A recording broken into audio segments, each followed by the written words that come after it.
Bien, buenas noches. Mi nombre es Sebastián Terrones, soy estudiante de la carrera de Derecho y bueno, mi experiencia muy breve en esta profesión es en el derecho corporativo, algunos, algunas cosas realmente sencillas y también en derecho fiscal. Hoy estoy aquí con la licenciada Luisa Manrique, que será mi entrevistada, es la experta en derecho. Y bien, eh, respecto a los temas, vamos a platicar con ella respecto a temas relacionados con ética y su profesión, y es un gusto poder saludarla. Y como breve reseña, puedo mencionar que ella ha sido abogada desde hace 20 años y trabajó por 14 años en la Fiscalía del Estado de Guanajuato, y ahora se desempeña como litigante en el ámbito privado, y como abogada ella nos puede contar muchas experiencias donde se aplica la ética en su profesión. Y bueno, yo creo que pues, la profesión en sí tiene que ver o está ligada completamente en todo respecto a la ética. Y bueno, le damos la bienvenida, le agradecemos su tiempo. Bien, la primera pregunta que le queremos plantear, licenciada, es ¿cómo juega la ética en la sociedad desde tu punto de vista? La ética yo considero que es un rector principal en la conducta de todas las personas que vivimos en una sociedad, de una manera muy, a veces superficial, se nos imprime con nuestra familia y luego también en nuestro ámbito escolar, y posteriormente cuando vamos creciendo vamos desarrollando otras eh, habilidades que se van impregnando también con limitaciones en relación a lo que está bien y no está bien dentro de la sociedad, de cómo debemos de ser como personas.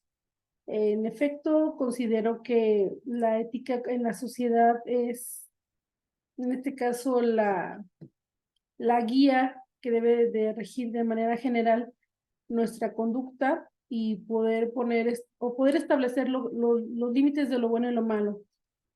Obviamente la ética de manera general, pues bueno, tiene muchas corrientes, así como cualquier otro ámbito de estudio, pero definitivamente, y aplicándonos aquí a México, pues bueno, debemos estar apegados no solamente a nuestra educación como familia, pero sí también como la sociedad, y tener muy claro y diferenciar lo que está bien y lo que está mal. Muchas gracias. Una segunda pregunta, como profesionista y ciudadana de este mundo, ¿qué responsabilidad tienes? Bueno, en materia de abogacía son dos puntos muy distintos. Como abogada, un profesionista, la parte de la ética implica la ética profesional en razón de que debo de respetar los intereses de mi cliente, apegarme a ellos sin obviamente infringir con ello las reglas, las leyes, pero también estoy obligada obviamente a guardar un secreto profesional, siempre y cuando esto no implique que se está cometiendo otro delito, pero a su vez no me permite a mí juzgar la postura de las personas a las que represento, ya sea en el ámbito privado como actualmente lo estoy haciendo, o antes como una persona que trabajaba para el gobierno. No, mi profesión, en este caso la abogacía, no te permite emitir unos juicios de valor respecto de la postura que está tomando la otra parte, ya sea del usuario cuando estás trabajando en el ámbito de gobierno, o ya sea como tu cliente cuando estás trabajando de manera particular. Lo único que tú tienes que tener muy claro es de cuáles son los límites legales que no debe traspasar. Y fuera de ahí, obviamente no debes de tú transmitir tus emociones respecto a las decisiones de tu cliente. Ejemplo, tú estás viendo que hay un pleito de divorcio, a lo mejor una división de bienes o la cuestión de la custodia y convivencia de los hijos. Tú sabes que a lo mejor tu cliente de manera particular, tú como persona repruebas su conducta. Sin embargo, tú no puedes transmitir tus emociones o tu postura porque no es ético. Profesionalmente tú te tienes que apegar, en este caso, a los deseos y a los intereses legales de tu cliente y lo que posiblemente pueda lograr precisamente de acuerdo a la ley. Por lo tanto, precisamente como profesionista, sí es importante tener muy claro cuáles son los límites, evidentemente, del ejercicio de tu oficio y trabajar sobre ello. Como ciudadana es otro punto. Como ciudadana, pues obviamente es en el diario, ejemplo, muchas veces me he topado en el ejercicio de mi profesión de que la gente no quiere cooperar. En efecto, hay una cuestión de no sé, una investigación de un robo. Los vecinos saben quién fue, los vecinos lo vieron. Se podría arreglar tan sencillo con el hecho de que pudieran prestar su testimonio, pero la cuestión es de que no quieren. Y no quieren por una cuestión no necesariamente de un temor hacia quién fue el perpetrador, sino una cuestión de hastío o de flojera, de incluso hasta de negligencia, de no me importa, no me interesa, no quiero colaborar. Como ciudadana, pues obviamente me impulsa a explicarles a ellos cómo este es un beneficio no solamente directo a la persona que es afectada y obviamente de alguna manera recuperar la pérdida de su patrimonio, sino también explicarle que esto tiene una repercusión a futuro y que evidentemente el hecho de que como ciudadano uno se involucre, pues es para el bien mayor. Muy bien. Sí, pues muchas veces, si no nos involucramos con la sociedad, pues no vamos a obtener resultados. Muy bien, una tercera pregunta. ¿Qué impacto tiene la globalización en tu profesión? En materia legal, de hecho, como abogados es muy importante porque México tiene, como la diferencia de muchos otros países a nivel, solamente a nivel mundial, tiene muchos tratados internacionales, pactos, convenios, que nos obligan precisamente a cumplir ciertos requisitos para, obviamente, ser recíprocos con los otros países que se suscriben precisamente estos convenios, tratados. Y sí ha impactado de manera importante en la cuestión legal a nivel globalización a México. En la abogacía, ejemplo, se han suscrito convenios donde, un ejemplo, México se obligó bueno, mejor dicho, México necesitaba fondos, dinero para cubrir obviamente deudas a nivel externo y se obligó México a que iba a tener que reducir su tasa de natalidad porque obviamente pues no había cabida a nivel internacional de que nuestro crecimiento no fuera de acuerdo tampoco a la generación de recursos. ¿Qué fue lo que se obligó México a reducir su tasa? En este caso, a educar a la población al control de natalidad. Se logró. Hasta este momento México aún así sigue teniendo una población joven, muy fuerte, muy vigorosa, pero ya no desmedida como antes y los recursos de alguna manera se pueden distribuir mejor. Obviamente estamos hablando en un plano macro. Esto todo se ve desde el punto de vista de global y todo esto obviamente se ve por la presencia de otros países dentro de lo que podrían ser los intereses muy nacionales, pues, obviamente, de nuestro país, pero sí hay una repercusión. A lo que voy con esto, sí la globalización a nivel legal tiene repercusiones positivas, porque incluso también nuestras propias decisiones como país a veces son erróneas o nuestras visiones también son erróneas a nivel legal y de manera externa otros tratados internacionales, otras instituciones nos han hecho reflexionar y modificar nuestras posturas. Ejemplo, actualmente por lo que es la postura de la prisión preventiva oficiosa, ya hay posturas obviamente a nivel internacional respecto a cómo esto no es acorde a los derechos humanos y por lo tanto obligado al Estado mexicano a tener que modificar estas posturas a nivel interno. Entonces sí hay un impacto real, visible y fuerte de la globalización a nivel nacional. Sí, de hecho, en los juzgados laborales, también todo lo que estamos viviendo de la transformación de la parte del derecho laboral, ya ahora las juntas de conciliación que se eliminaron y todo este cambio obedece también a los tratados de libre comercio que ha suscrito México con Estados Unidos y con Canadá para tratar de igualar las condiciones de trabajo de los tres países.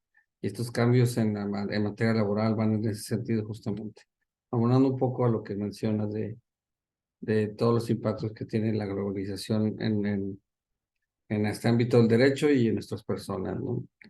Bien, ¿qué importancia puede tener un código de ética para tu profesión? Bueno, es relevante, de hecho, además relevante es necesario, porque tu código de ética, bueno, para los abogados que no lo siguen, que no se apegan a él, es poderle decir a tu cliente: no enfrentes esta situación, elude a la autoridad, esconde las circunstancias. Esto obviamente no es una defensa legal, sino es una cuestión que te hace a ti como abogado cómplice de la comisión de algún delito, una conducta antisocial o que repercute de manera negativa precisamente a tu comunidad.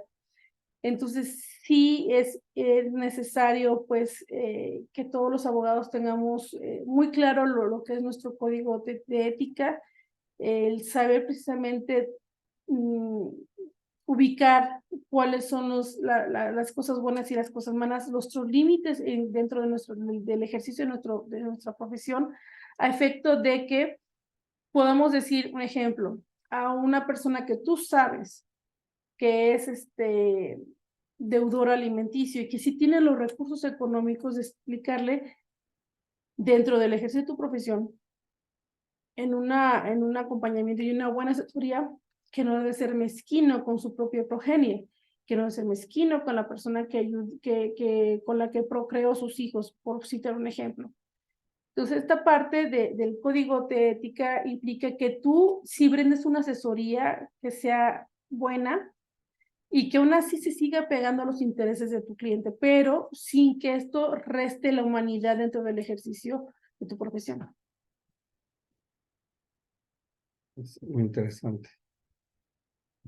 Muy bien. Creo que, creo que esta pregunta es interesante y bueno, creo que no puedes haber tenido muchos problemas éticos, pero bueno, ¿a qué problemas éticos te puedes enfrentar como abogada? Pues cuando te das cuenta que choca en ocasiones tu postura como persona a tu postura como abogada. Ejemplo, yo soy una persona que considera que la vida se debe proteger sobre todo. Antes, durante mi formación como abogada, hace más de 20 años, consideraba, obviamente por mi ignorancia en ese momento, que pues estaba válida la pena de muerte y los castigos o los maltratos. Obviamente, pues para eso sirve la carrera, para formarte y para darte cuenta de nuestros errores y obviamente en su momento pues los derechos humanos. En la actualidad, pues te das cuenta que todas las personas pues obviamente tenemos nuestros derechos, pero eso no significa que como persona yo deje de pensar que la vida es lo más importante. ¿Qué pasa? Cuando te enfrentas a una violación impropia, o en este caso se denomina aquí en el estado de Guanajuato violación impropia, una persona que ha sido violada, que es menor de 14 años, y que desafortunadamente en el caso particular que me acuerdo, fue pues como resultado, hubo obviamente la gestación de un producto que estaba vivo, pues la víctima realmente no sabía que estaba embarazada, sabía que había pasado algo traumático donde a la persona que consideraba su padre, que realmente era su padrastro, había realizado un acto que ella no comprendía porque estaba muy joven, tenía 11 años, no comprendía qué le había sucedido y posteriormente su madre se da cuenta que obviamente algo está creciendo en su abdomen, se hacen los estudios, se da cuenta que está embarazada y obviamente cuando se le pregunta, obviamente, y se le explica además primero cómo se genera un bebé, porque obviamente lo desconocía esta persona, esta menor, y se da cuenta que está embarazada y que ya es un embarazo, ya digamos, pues de más de 20 semanas. En este caso, pues la víctima, ¿qué es lo que quiere? Sacar ese cuerpo ajeno a su cuerpo, porque ella jamás lo decidió, jamás lo quiso, no, ni siquiera tiene la ideación de lo que está precisamente gestándose en su cuerpo. Y como persona, yo como persona, pues obviamente quisiera que ese producto siguiera obviamente hasta término y buscar otras opciones, adopción, lo que se imaginen. Pero como profesionista, Mi obligación es explicarle a la mamá y a la menor, obviamente con su debido acompañamiento de trabajadora social y psicóloga, para contención, explicarle cuáles son sus derechos y cómo los puede ejercer. A final de cuentas, ¿qué fue lo que sucedió? La víctima decidió terminar con su embarazo. ¿Por qué? Porque a final de cuentas había demasiado riesgo de salud a su personal. Hay una alta tasa de mortalidad de las menores que tienen como ella un embarazo, pero además igual para un riesgo enorme de malformaciones de los bebés y otras cuestiones incluso psicológicas, peores todavía. A final de cuentas, la mamá y la menor deciden dar término a este embarazo, obviamente se hace este legrado, este aborto, y obviamente pues toda lo que es la institución a nivel Procuración de Justicia, como es la Fiscalía aquí en el estado de Guanajuato, pues le brinda ayuda y atención a la víctima, y se hace. Entonces, yo estoy para defender en ese momento como una persona que trabajaba para el Estado, para defender sus derechos, para explicarle, hacerle entender a ella y su mamá cuáles serán todas las implicaciones, todas sus opciones legales, y que ellas decidan de manera libre y con conocimiento. Independientemente que eso pueda checar con mi pensamiento o con mi formación religiosa o con mi formación como persona. ¿Qué sucede? Pues obviamente pasa eso y yo voy a defender el derecho de esa menor y de su madre a que decidan con su cuerpo lo que es necesario para satisfacer lo que es su deseo. Si es un choque, obviamente, en relación a la ética personal respecto a mi profesional, pero obviamente estoy satisfecha con la decisión de esa menor y que lo que yo hice estuvo bien, como abogada. Bueno, al final de cuentas sí es un gran choque, ¿no? Es un problema. Y bueno, y como hace muchos casos que hemos tenido oportunidad de platicar en algunas ocasiones. Y bueno, y ¿has solucionado conflictos tomando en cuenta la ética? Bueno, pues de hecho, pues el caso que acabo de citar es uno de ellos. Obviamente yo estaba muy contrariada como persona respecto de la postura que podía tomar o no tomar la víctima, y obviamente lo que hice y sigo sosteniendo hasta el momento es de no dejar que mis emociones se transminen ni transmitirlas obviamente a la víctima o a su familia, porque ellos tienen que estar libres de cargas. Entonces sí, y más en el ejercicio profesional como los abogados, debemos siempre evitar que tengamos esa transferencia de emociones de nosotros hacia nuestros clientes o de nuestros clientes hacia nosotros para la toma de decisiones. Por eso siempre tenemos que regirnos con un código de ética. Muy bien. Y bueno, ya por último, licenciada, ¿qué recomendación le darías a los nuevos abogados respecto a la ética de su profesión? Pues, de manera muy clara, pues obviamente seguir lo que viene, bueno, todos nuestros códigos a nivel México, pues establecen pues obviamente conductas que se pueden obviamente generar en obligaciones o que pueden generar delitos. O sea, hay un amplio catálogo. A lo que voy es seguir obviamente estas directrices, porque al final de cuentas, para que llegaran precisamente a este catálogo como un código civil, un código fiscal, un código penal, eh, pues obviamente hubo un trabajo previo que fue respaldado por legisladores y a su vez por obviamente asesores que se daban cuenta de la trascendencia de estas, pues sí, leyes, al final de cuentas. De ahí entonces que considero que en efecto, como base para nuestra ética profesional como abogados, pues es seguir obviamente lo que viene en nuestro código. Nuestros códigos de acuerdo obviamente a nuestra área de especialidad, ya sea familiar, ya sea penal, ya sea mercantil, pues obviamente seguir estas directrices, apegarnos y evidentemente darnos cuenta que independientemente de tu formación como persona, debes siempre dar la mejor atención a tu cliente, pero además no cometer ningún delito y además de ello, estar de acuerdo precisamente por lo que son pues sí, los puntos rectores de la ética, el no hacer daño a nadie más. Muy bien. No, es muy importante este último punto que mencionas, porque en efecto, pues las leyes deben de estar o están hechas para mejorar a nuestra sociedad. Y ese debería ser el fin último de todos los abogados, utilizar las leyes justamente para solucionar conflictos y solucionar problemas, no para aprovecharse de las situaciones. Muy bien, pues te agradezco muchísimo, gracias por el apoyo y gracias a los que vean el video. Les mandamos un abrazo.